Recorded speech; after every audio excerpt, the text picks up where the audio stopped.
Hello student, এই ভিডিওর মাধ্যমে সি প্রোগ্রামে ফাংশন কিভাবে ব্যবহার করা হয়, ফাংশন কি সেগুলো আমরা আলোচনা করব। ফাংশন হলো একটি গ্রুপ অফ স্টেটমেন্ট যা একসাথে কোনো একটা কাজকে পারফর্ম করতে বা এক্সিকিউট করতে ব্যবহার করা হয়। কোনো একটি কাজ করার জন্য একাধিক স্টেটমেন্টের প্রয়োজন হয়। ওই একাধিক স্টেটমেন্টকে একত্রিত করে একটি গ্রুপ তৈরি করা হয়, একটি ইউনিট তৈরি করা হয়, যে ইউনিটের নাম বা যে গ্রুপের নাম হচ্ছে একটি ফাংশন। তার মানে ফাংশনের মধ্যে একাধিক স্টেটমেন্ট থাকবে, যে স্টেটমেন্টগুলি কোনো একটি কাজকে এক্সিকিউট করার জন্য ব্যবহার করা হবে। এই জন্য বলা হচ্ছে যে এ ফাংশন হচ্ছে একটি গ্রুপ অফ স্টেটমেন্ট যা কোনো একটি কাজকে একসাথে এক্সিকিউট করে। সি প্রোগ্রামে ফাংশন দু প্রকার, প্রি ডিফাইন্ড ফাংশন এবং ইউজার ডিফাইন্ড ফাংশন।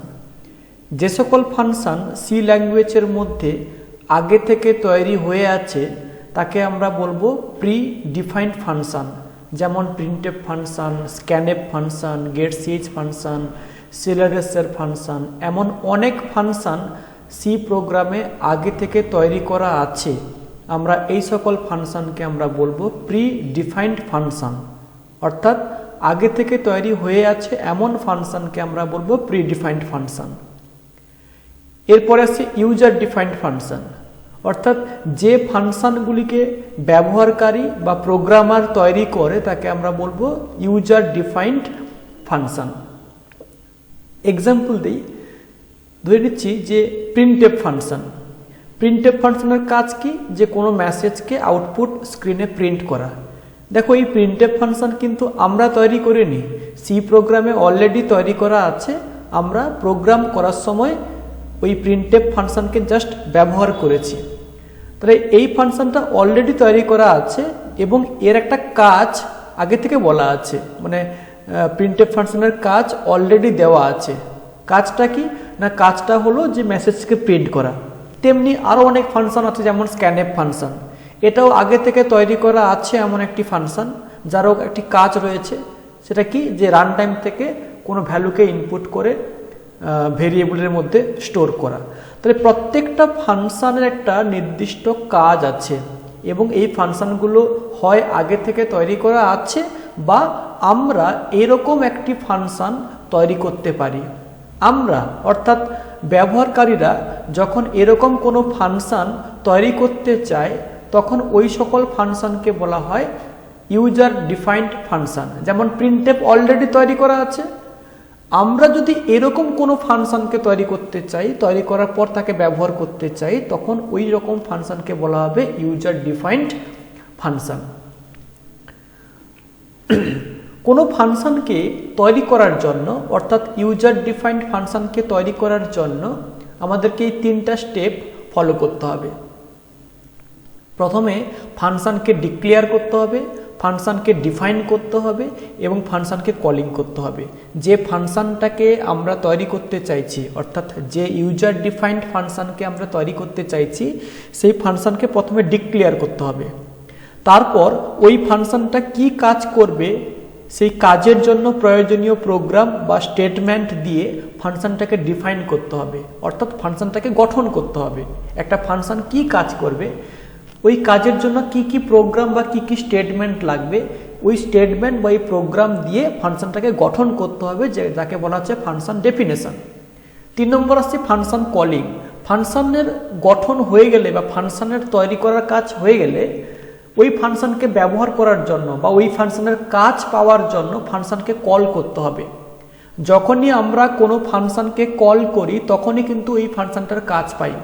যেমন আমরা যখন সি প্রোগ্রামে প্রিন্টএফ ফাংশনকে লিখি বা প্রিন্টএফ ফাংশনকে কল করি তখনই কিন্তু প্রিন্টএফ ফাংশন তার কাজ করে এবং প্রিন্টএফ ফাংশনকে যতবার কল করি ততবারই কিন্তু সে মেসেজকে প্রিন্ট করে, অর্থাৎ ততবারই কিন্তু সে কাজ করে। তার মানে একটা ফাংশন প্রোগ্রামে তৈরি করা থাকতে পারে, বাট ও তখনই কাজ করবে যখন তাকে কল করা হয়। ফাংশন কল না করলে কিন্তু ওই ফাংশনটা কাজ করবে না। তেমনি সি ল্যাঙ্গুয়েজের মধ্যে আরও অনেক ফাংশন আগে থেকে তৈরি করা আছে প্রিন্টএফ এবং স্ক্যানএফ ফাংশনের মতো, কিন্তু ওই ফাংশনগুলো কিন্তু কাজ করেনি। কেন করেনি? না যেহেতু আমরা প্রোগ্রামের মধ্যে ওকে কল করা হয়নি, এই জন্য ওরা কাজ করছে না। যখনই ওই ফাংশনগুলোকে আমরা কল করবো তখনই কিন্তু ওই ফাংশন সে তার কাজ করে দেবে। আমরা যদি এক্সাম্পল দেই, এক্সেলে আমরা প্রত্যেকে এক্সেল প্র্যাকটিস করে এসেছি। এক্সেলে আমরা সাম ফাংশন শিখেছিলাম, ইফ ফাংশন শিখেছিলাম, প্রোডাক্ট ফাংশন শিখেছিলাম, এরকম অনেক ফাংশন কিন্তু শিখেছিলাম। ওই ফাংশনগুলোই কিন্তু আমরা তৈরি করিনি, ওই ফাংশনগুলো কিন্তু অলরেডি এক্সেলের মধ্যে তৈরি করা আছে, আমরা শুধু ওর কাজটাকে পাওয়ার জন্য এক্সেলের মধ্যে ব্যবহার করেছি। যেমন দেখো সাম ফাংশন, যেটার স্পেলিং ছিল SUM, এই ফাংশনটা কিন্তু আমরা মানে যারা এক্সেল ব্যবহার করছে ওরা কিন্তু তৈরি করেনি, সাম কিন্তু অলরেডি এক্সেলের মধ্যে তৈরি করা আছে। যখনই আমার যোগফল করার প্রয়োজন হবে তখন আমরা সাম ফাংশনটাকে কল করতাম।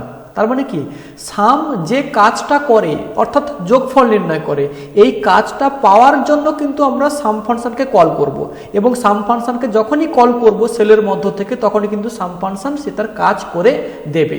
এরকম আরও অনেক ফাংশন এক্সেলের মধ্যে তৈরি করা আছে, কিন্তু সেগুলো সবসময় কাজ করে না। যখনই আমরা সেলের মধ্যে ফাংশনকে কল করে তখনই কাজ করবে। যেমন সাম ফাংশনকে কল করলাম, সাম ফাংশন কাজ করলো, ইফ ফাংশনকে কল করলাম, ইফ ফাংশন কাজ করলো, প্রোডাক্ট ফাংশনকে কল করলাম, প্রোডাক্ট ফাংশন কাজ করলো। এরকম একাধিক ফাংশন এক্সেলের মধ্যে তৈরি করা আছে, যখন যাকে আমরা কল করব তখন কিন্তু সেই ফাংশনগুলো কাজ করে দেবে, না কল করলে কিন্তু কাজ করবে না। ঠিক তেমনি এই সি ল্যাঙ্গুয়েজের ক্ষেত্রে একই কথা বলবো। একটা ফাংশনকে আমি ডিক্লেয়ার করলাম, ফাংশনটা কি কাজ করবে তার জন্য আমি তাকে ডিফাইন করলাম, বাট ফাংশন তখনই কাজ করবে যখন তাকে আমি কল করব। ফাংশনকে কল না করলে কিন্তু সে কাজ করবে না। ওকে, তো আমরা এই তিনটা স্টেপকে ভালো করে দেখে নিই যে কিভাবে ফাংশনকে ডিক্লেয়ার করব, বা কিভাবে ফাংশনকে ডিফাইন করব, বা কিভাবে ফাংশনকে কলিং করব। প্রথম স্টেপ আসি, ফাংশনকে আমরা ডিক্লেয়ার করব কিভাবে। তার সিনটেক্স নিচে দেওয়া আছে, দেখো প্রথম লেখা আছে রিটার্ন টাইপ। প্রথমে ফাংশনের রিটার্ন টাইপ দিতে হবে, তারপর স্পেস দিয়ে একটা ফাংশনের নাম দিতে হবে, ব্র্যাকেটের মধ্যে আর্গুমেন্ট টাইপ। এই আর্গুমেন্ট টাইপ আমরা পরে আলোচনা করব, এখন ভেবে নাও যে এর মধ্যে কিছু নেই, first bracket open, first bracket close, এটা আমরা পরে আলোচনা করব। তাহলে প্রথমে কি রয়েছে রিটার্ন টাইপ। এই রিটার্ন টাইপ কি হতে পারে? প্রত্যেকটা ফাংশনের একটা ধর্ম রয়েছে বা একটা ক্যারেক্টারিস্টিক্স রয়েছে, যে ওই ফাংশনকে যখন কল করা হবে ওই ফাংশন একটা ভ্যালুকে রিটার্ন করবে বা ফেরত পাঠাবে। কোথা থেকে? যেখান থেকে ফাংশনকে কল করা হবে ওই জায়গাতে একটা ভ্যালু ফেরত পাঠাবে। আমরা যদি এক্সেলের কথা বলি তাহলে আরো ভালো করে বুঝতে পারবে। আমরা এক্সেলে কি করতাম, যে সেলের মধ্যে সমান চিহ্ন দিতাম, দিয়ে সাম লিখতাম, সামের মধ্যে 20,30 দিতাম, দিয়ে ব্র্যাকেট ক্লোজ করতাম। যখন এন্টার করতাম তখন সেখানে 20 আর 30-এর যোগফলটা দেখাতো ওই সেলের মধ্যে, তাই না? তাহলে এখানে কি হচ্ছে, যখন আমি সামকে কল করছি সামের মধ্যে দিচ্ছি কত, 20 দিচ্ছি আর 30 দিচ্ছি। তো এই 20 আর 30 দিচ্ছি কিন্তু সাম ফাংশনকে, সাম এই 20 আর 30-এর যোগ করছে, যোগফল কত আসছে 50, এই 50টাকে ফেরত পাঠাচ্ছে। কোথায় ফেরত পাঠাচ্ছে? না সামকে যে সেল থেকে কল করা হয়েছিল, সামকে কিন্তু একটা সেল থেকে সমান চিহ্ন দিয়ে আমরা কল করেছিলাম, সাম ফাংশন ওই সেলের মধ্যে 50 কিন্তু ফেরত পাঠাবে। তেমনি প্রত্যেকটা ফাংশনকে কল করলে ওই ফাংশন কিন্তু একটা ভ্যালু ফেরত পাঠায় বা রিটার্ন করে। ফাংশন যে ভ্যালুকে ফেরত পাঠায় বা যে ভ্যালুকে রিটার্ন করে, সেই রিটার্ন করার টাইপ হচ্ছে এখানে বলা হচ্ছে রিটার্ন টাইপ। অর্থাৎ একটা ফাংশন থেকে কোন টাইপের ভ্যালু ফেরত হয়ে আসবে, অর্থাৎ পূর্ণ সংখ্যা ভ্যালু ফেরত হয়ে আসবে, না ভগ্নাংশ সংখ্যা ভ্যালু ফেরত হয়ে আসবে, না অক্ষর ফেরত হয়ে আসবে, ঠিক আছে, কোন টাইপের ভ্যালু ফেরত হয়ে আসবে সেই টাইপটাকে আমরা এই জায়গাতে উল্লেখ করব। যদি এখানে আমরা ইন্ট করি এর মানে দাঁড়াবে এই ফাংশনকে কল করলে এই ফাংশন থেকে একটা পূর্ণ সংখ্যা ভ্যালু ফেরত হয়ে আসবে। যদি আমরা রিটার্ন টাইপের জায়গাতে ফ্লোট করি এর মানে কি দাঁড়াচ্ছে, এই ফাংশনকে যখন আমরা কল করব তখন এই ফাংশন থেকে একটা ভগ্নাংশ নাম্বার ফেরত হয়ে আসবে। যদি এখানে আমরা ক্যার করি, CHAR ক্যার, তাহলে যখন আমরা এই ফাংশনকে কল করব তখন এই ফাংশন থেকে একটা অক্ষর রিটার্ন হয়ে আসবে, এই জন্য এখানে ক্যার করেছিলাম বা ইন্ট করেছিলাম বা ফ্লোট করেছিলাম। তো এইভাবে আমরা একটা ফাংশনকে ডিক্লেয়ার করব। এরপরে আসছে ফাংশনকে ডিফাইন কি করে করব। এই ডেফিনেশন মানে কি, একটা ফাংশন কি কাজ করবে বা একটা ফাংশনের কাজ কি হবে সেইটাকে আমরা তৈরি করব, আর এটাকেই বলা হচ্ছে ফাংশন ডেফিনেশন। অর্থাৎ একটা ফাংশনকে গঠন করার যে পদ্ধতি তাকেই বলা হচ্ছে ফাংশন ডেফিনেশন।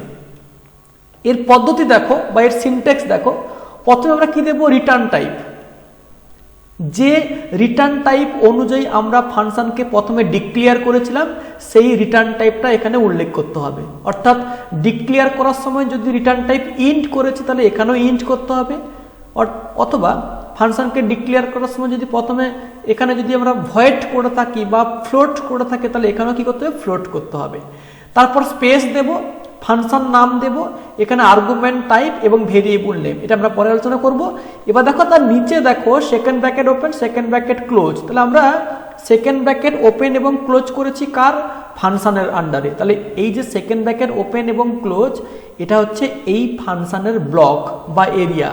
যেমন আমরা মেন ফাংশনের নিচে সেকেন্ড ব্র্যাকেট ওপেন ক্লোজ করেছিলাম, ইফের নিচে সেকেন্ড ব্র্যাকেট ওপেন ক্লোজ করেছিলাম, লুপের নিচে সেকেন্ড ব্র্যাকেট ওপেন ক্লোজ করেছিলাম, ঠিক তেমনি এখানে যে ফাংশনটাকে আমরা তৈরি করছি সেই ফাংশনটার কাজ কি হবে তার জন্য আমরা second bracket open second bracket close করে একটা ব্লক তৈরি করলাম, এবং এই ব্লকের মধ্যে আমরা 1 লাইন 2 লাইন 3 লাইন 4 লাইনের প্রোগ্রাম বা স্টেটমেন্টকে এখানে লিখে রাখবো। তো এটা হচ্ছে ফাংশন ডেফিনেশন। তাহলে প্রথমে আমরা ফাংশনকে ডিক্লেয়ার করব, তারপর সেই প্রোটোটাইপ বা সেই গঠন অনুযায়ী ফাংশনকে আমরা ডিফাইন করব, এবং শেষে আমরা ফাংশনকে কল করব। আগেই আমরা বলেছি যে ফাংশন তৈরি থাকলে কিন্তু সে কাজ করবে না, যখন আমরা ফাংশনকে কল করব তখনই কিন্তু ফাংশনটা কাজ করবে। তো ফাংশনকে কল করার পদ্ধতি হচ্ছে প্রথমে ফাংশনের নাম দেব, ব্র্যাকেটের মধ্যে যদি আর্গুমেন্ট বা ভ্যালু পাঠাতে হয় তাহলে আমরা দেব। এই আর্গুমেন্ট পার্টটা একটু পরে আলোচনা করছি, যে আমরা সেমিকোলন দেব। এই পদ্ধতি করলে কিন্তু আমরা একটা ফাংশনকে তৈরি করতে পারি, তার নাম দিতে পারি, এবং তার কাজ কি হবে সেটাও আমরা নিজেদের সিদ্ধান্ত অনুযায়ী করতে পারি। এবার আমরা প্রোগ্রাম দিয়ে দেখে নেব কিভাবে এটাকে সি প্রোগ্রামে লেখা হয় বা তৈরি করা হয়। ঠিক আছে, আমরা প্রোগ্রামে যাই। এই হলো প্রোগ্রাম, আমরা শুরু করেছি। দেখো আমাদের সি প্রোগ্রামে যে বেসিক স্ট্রাকচার থাকে সেটাকে একটু দেখে নিই। এই বেসিক স্ট্রাকচারে আমরা জানি যে প্রথমে হেডার ফাইল থাকে, তারপর মেন ফাংশন শুরু হয়, তার নিচে মেন ফাংশনের ব্লক থাকে, second bracket open second bracket close, এবং এর মধ্যে আমরা প্রোগ্রাম লিখে থাকি। যদি আমরা কোনো ফাংশন তৈরি করতে চাই, যেটাকে ইউজার ডিফাইন্ড ফাংশন বলেছে, যার আমরা 3টে স্টেপ দেখেছিলাম, ফাংশন ডিক্লারেশন, ফাংশন ডেফিনেশন এবং ফাংশন কলিং। এর জন্য কি করতে হবে না, হেডার ফাইল যে লিখেছি তার ঠিক নিচে এবং মেন ফাংশনের উপরে আমাদেরকে ফাংশনকে ডিক্লেয়ার করতে হবে। তার মানে আমরা এখানে এন্টার দিয়ে এখানে লিখলাম যে ভয়েড স্পেস, একটা নাম দিলাম শো, একটা ফাংশনের নাম দিলাম, কি দিলাম, শো, তো দিয়ে সেমিকোলন দিলাম। দেখো একে আমরা বলছি যে ফাংশন ডিক্লারেশন। ফাংশনকে ডিক্লেয়ার করার পদ্ধতি কি ছিল একটু মনে করার চেষ্টা করো। প্রথমে ছিল return type space function name দিয়ে ব্র্যাকেটের মধ্যে আর্গুমেন্ট ছিল, আমরা আর্গুমেন্টটা পরে আলোচনা করে বলেছি। তাহলে বাকি থাকলো কি, return type space function name. তো এখানে দেখো এটা হচ্ছে রিটার্ন টাইপ, কি লিখেছি, ভয়েড, তারপর আমরা স্পেস দিয়েছি, তারপর একটা নাম দিয়েছি। এই নামটা কিন্তু আমরা আমাদের মতো সিলেক্ট করতে পারি, যেমন আমরা ভেরিয়েবলের নাম দিয়েছিলাম ঠিক তেমনি এখানেও আমরা আমাদের মতো করে নাম সিলেক্ট করতে পারি। দিয়ে তারপরে first bracket open first bracket close. দেখো ফার্স্ট ব্র্যাকেটের মধ্যে কোনো প্রকার আর্গুমেন্ট বা কোনো ভ্যালু আমরা এখানে উল্লেখ করিনি। এই জিনিসটাকে একটু বলে দিই, যাকে আমরা বলেছিলাম যে ফাংশনের রিটার্ন টাইপ, অর্থাৎ একটা ফাংশনকে কল করলে ওই ফাংশন থেকে কি টাইপের ভ্যালু ফেরত আসবে সেই টাইপের ভ্যালুটাকে বলা হচ্ছে এখানে রিটার্ন টাইপ। এখানে যদি ইন্ট করি এর মানে হচ্ছে যখন শো ফাংশনকে কল করব শো ফাংশন থেকে একটা পূর্ণ সংখ্যা ভ্যালু ফেরত হয়ে আসবে। যদি আমি এখানে ইন্ট করি, যদি এখানে ইন্ট করি মানে রিটার্ন টাইপের জায়গাতে যদি ইন্ট করি এর মানে দাঁড়াচ্ছে যখন শো ফাংশনকে কল করা হবে শো ফাংশন থেকে একটা পূর্ণ সংখ্যা ভ্যালু ফেরত হয়ে আসবে। যদি এখানে আমি ফ্লোট করি তখন মানে বোঝাচ্ছে যে যখন শো ফাংশনকে কল করব শো ফাংশন থেকে একটা ভগ্নাংশ টাইপের ভ্যালু ফেরত হয়ে আসবে। দেখো ফ্লোট স্পেস শো এর মানে হচ্ছে যে একটা ফাংশন যার নাম হচ্ছে শো, অবশ্যই এখানে অন্য নামও দিতে পারি, এবং এই ফাংশনের রিটার্ন টাইপ কি করা হয়েছে ফ্লোট, অর্থাৎ এই ফাংশন থেকে যখন আমরা এই ফাংশনকে যখন কল করব এই ফাংশন থেকে একটা দশমিক সংখ্যা বা ভগ্নাংশ নাম্বার ফেরত হয়ে আসবে। আচ্ছা যদি এখানে ভয়েড করি তখন কি হবে? ভয়েড করলে এই ফাংশন থেকে কোনো ভ্যালু ফেরত হয়ে আসবে না। যদি আমরা এমন চাই যে যখন ফাংশনকে কল করব ওই ফাংশন থেকে কোনো ভ্যালু ফেরত দরকার নেই বা না আসুক, তখন আমরা ওই ফাংশনের রিটার্ন টাইপ করে দেব ভয়েড। আর যদি ফেরত দরকার হয় তাহলে ইন্ট বা ফ্লোট এরকম কোনো ডাটা টাইপকে এখানে উল্লেখ করব। এখন আমরা লিখেছি ভয়েড স্পেস শো, মানে একটা ফাংশন তৈরি করছি যার নাম দিয়েছি শো এবং তার রিটার্ন টাইপ হচ্ছে ভয়েড, মানে শো ফাংশনকে কল করলে শো ফাংশন থেকে কোনো ভ্যালু ফেরত হয়ে আসবে না। এটা গেল ফাংশন ডিক্লারেশন পার্ট, যেটাকে লিখেছি কোথায়? মেন ফাংশনের উপরে এবং হেডার ফাইলের নিচে। এরপরে আসবো ফাংশন ডেফিনেশন। ফাংশন ডেফিনেশনটাকে আমরা মেন ফাংশনের নিচে করব। মেন ফাংশন শুরু এখানে, শেষ এখানে, এর নিচে বলতে এই জায়গাতে। এই জায়গাতে আমরা ফাংশনকে ডেফিনেশন করব। পদ্ধতি কি ছিল? Return type space function name. এখানে ফাংশনটাকে ডিক্লেয়ার করছি কি নামে? শো নামে। তার রিটার্ন টাইপ কি ছিল? ভয়েড। তাহলে এখানে আমাকে ভয়েড করতে হবে, ফাংশন নেম দিতে হবে শো, দিয়ে আমরা সেকেন্ড ব্র্যাকেট ওপেন ক্লোজ ছিল, এর মধ্যে প্রোগ্রাম বা স্টেটমেন্ট থাকতে হবে। ধরে নাও যে এখানে একটা সিম্পল সামেশনের প্রোগ্রাম করছি, ধরো এখানে করলাম int space A comma B comma C, A assignment 20, B assignment 50, C assignment A plus B, এবং আমরা এটাকে প্রিন্টএফ করছি।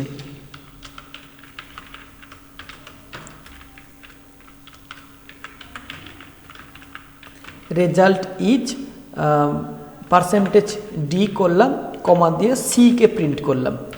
ভালো করে দেখো, শো ফাংশন যাকে আমরা ডিফাইন করলাম এখান থেকে এই পর্যন্ত, এবং এটা অবশ্যই মেন ফাংশনের নিচে করা হয়েছে। আমরা ডেফিনেশন পার্ট মানে কি জানি আমরা? যে একটা ফাংশনের গঠন, একটা ফাংশন কি কাজ করবে সেই কাজের জন্য প্রয়োজনীয় প্রোগ্রাম কিন্তু তার ডেফিনেশন পার্টে আমাদেরকে উল্লেখ করতে হবে। এখন দেখো ফাংশনকে ডিফাইন করছি, শো ফাংশনকে। পদ্ধতি হচ্ছে return type space function name, তারপর second bracket open second bracket close. এই ব্লকের মধ্যে আমরা এতগুলো প্রোগ্রাম লিখেছি, মানে শো ফাংশন এতগুলো প্রোগ্রামকে এক্সিকিউট করবে। কি করবে না, শো ফাংশন প্রথমে 3টা ভেরিয়েবল তৈরি করবে। প্রথম ভেরিয়েবলের মধ্যে 20 দেবে, দ্বিতীয়র মধ্যে 50 দেবে, ওই দুটোকে যোগফল অর্থাৎ 20 আর 50 যোগ করে সির মধ্যে জমা রাখবে, এবং শেষে রেজাল্ট ইজ সির মান অর্থাৎ 70কে সে প্রিন্ট করে দেবে। এটাই হচ্ছে শো ফাংশনের কাজ, বা তার ডেফিনেশন পার্টে আমরা এই কাজটা আপাতত দিলাম। অন্য কাজও দিতে পারি, বাট আপাতত এই কাজটা দিলাম। তাহলে ফাংশন ডিক্লেয়ার হয়ে গেছে, ফাংশনকে আমরা ডিফাইনও করে দিয়েছি। এবার আমরা ফাংশনকে কল করব। ফাংশনকে কল করার পদ্ধতি হচ্ছে function name first bracket open close semicolon, সেটা আমরা মেন ফাংশনের মধ্যে করব। আচ্ছা প্রথমে আমরা ফাংশনটাকে কল না করে দেখি। আমরা সিম্পল প্রিন্টএফ দিলাম, লিখলাম হ্যালো ওয়ার্ল্ড, লিখলাম, একটা মেসেজ দিয়েছি। আমরা কি জানি যে সি প্রোগ্রামে এক্সিকিউশন শুরু হবে মেন ফাংশনের মধ্য থেকে। মেন ফাংশনের বাইরে লেখা থাকলেও কাজ কিন্তু শুরু হবে মেন ফাংশনের মধ্য থেকে, মানে কন্ট্রোলার এই second bracket open second bracket close এর মধ্যে যে সকল লাইন লেখা থাকবে সেগুলোকেই কিন্তু এক্সিকিউট করবে, বাকিগুলোকে এক্সিকিউট করবে না। তাহলে কন্ট্রোলার পড়তে শুরু করবে কোত্থেকে? এখান থেকে শুরু করবে, মানে সেকেন্ড ব্র্যাকেট ওপেন থেকে শুরু করবে, তারপর এই লাইনটাকে প্রিন্ট করবে, মানে এক্সিকিউট করবে, হ্যালো ওয়ার্ল্ড দেখাবে আউটপুট স্ক্রিনে, তারপর রিটার্ন 0 প্রোগ্রাম শেষ। মানে যদি আমরা এই প্রোগ্রামটাকে রান করাই তাহলে কিন্তু শুধুমাত্র স্ক্রিনে হ্যালো ওয়ার্ল্ড মেসেজটা প্রিন্ট দেখতে পাবো, আদারওয়াইজ এগুলো কিছু দেখতে পাবো না। কারণ কি, কারণটা পরে বলে দিচ্ছি। আমি এটাকে রান করাই F11 প্রেস করে, দেখতে পাচ্ছ হ্যালো ওয়ার্ল্ড দেখাচ্ছে।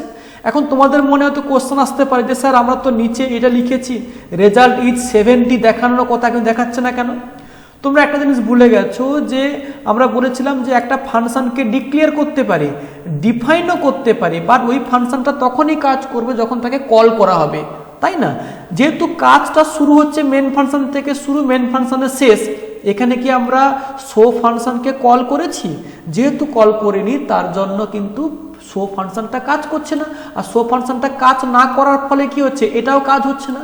এবার আমরা শো ফাংশনকে কল করব কিভাবে না, প্রিন্টএফ ফাংশনের ডান দিকে একটা শো ফাংশনকে কল করলাম, শুধু ফাংশন নেম দিয়ে ওপেন ক্লোজ করলাম, ঠিক আছে? তাহলে দেখো কন্ট্রোল এখান থেকে পড়া শুরু করবে, প্রথমে এই লাইনটাকে এক্সিকিউট করবে, মানে স্ক্রিনে দেখতে পাবো হ্যালো ওয়ার্ল্ড।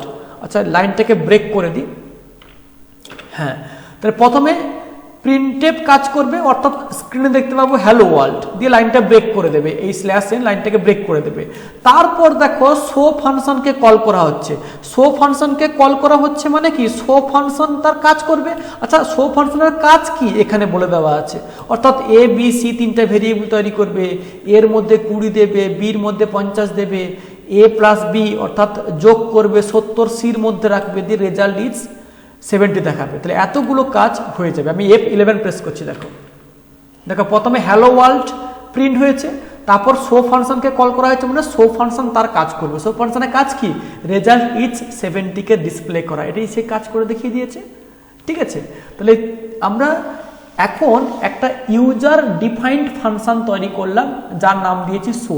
আচ্ছা এই নামটাকে চেঞ্জও করতে পারি, এই নামটাকে আমি চেঞ্জ করে করলাম ওয়েবেল। এর মানে কি দাঁড়ালো যে আমরা একটা ফাংশন তৈরি করছি যার নাম কি দিয়েছি ওয়েবেল, এটাকে ডিক্লেয়ার করেছি, তাহলে সেই নামে আমাকে ডিফাইনও করতে হবে এবং সেই নামে তাকে কলও করতে হবে। একে কলও করলাম কি নামে, ওয়েবেল নামে, ঠিক আছে? আমি F11 প্রেস করলাম, দেখো সেম রেজাল্টই আসছে, তাই না? এই প্রোগ্রামে আমরা যেটা করলাম সেটা হচ্ছে একটা ফাংশন আমরা তৈরি করলাম, আমরা বলতে ব্যবহারকারীরা একটা ফাংশন তৈরি করলাম যাকে আমরা ইউজার ডিফাইন্ড ফাংশন বলি। এই ইউজার ডিফাইন্ড ফাংশনকে তৈরি করতে গেলে 3টা স্টেপ ফলো করতে হবে, ডিক্লারেশন, ডেফিনেশন এবং কি কলিং।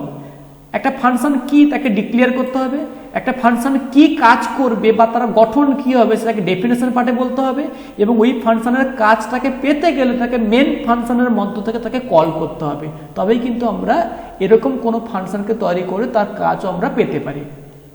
আশা করি বুঝতে পেরেছো, ভালো করে প্র্যাকটিস করলে কিন্তু এর পরবর্তী জিনিসটা সহজ হয়ে যাবে। Thank you.